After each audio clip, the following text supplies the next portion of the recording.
Welcome back. My name is Drane, PGA head golf professional at Oakwood Country Club.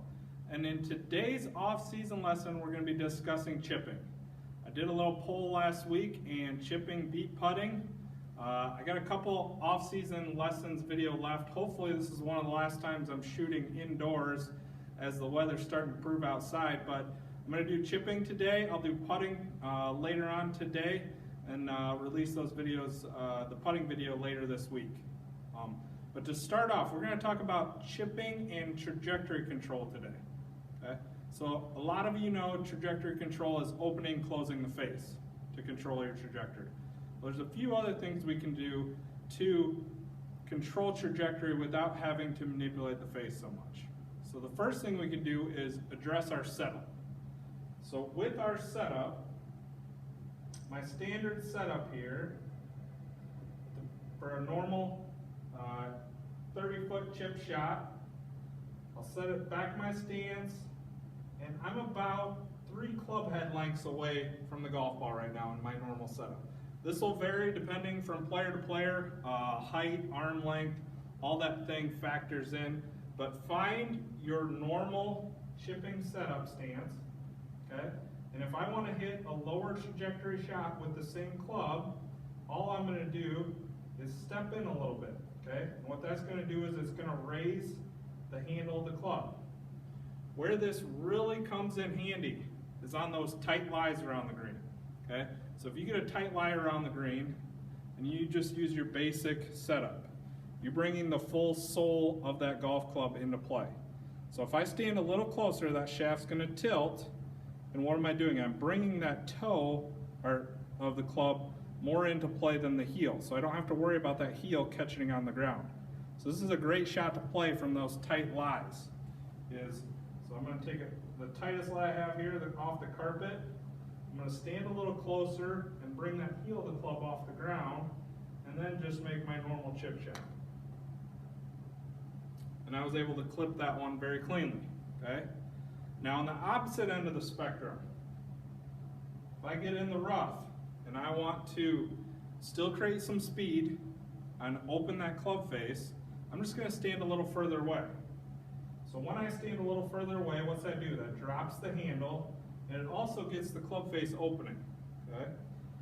This is a great shot around the greens when you have a more difficult lie. And I definitely recommend, if you're a type of player that just plays a straight face chip shot, no matter on the lie, the situation, you need to change that. Okay? I want to have a more aggressive swing when my lie's bad. I don't want to let that lie dictate how I play the shot. So if I open up the face, add more loft to the club, I can swing more aggressively. What I see too often is people playing from lies that are difficult with a straight face, and then still using that same tempo and hitting it past the pin, or adjusting their tempo and decelerating into the ball and flubbing it right in front of them. Okay? So this allows me, when I stand a little further away, get that shaft to drop, this allows me to swing more aggressively out of that rough. Okay? And you see how that one stopped a lot quicker than my other ones. Okay? I opened the face, added some loft, and I was able to create some speed swinging down and through. Okay? So the setup's the first way we can address our trajectory. The next way we control our trajectory is how we finish. Okay?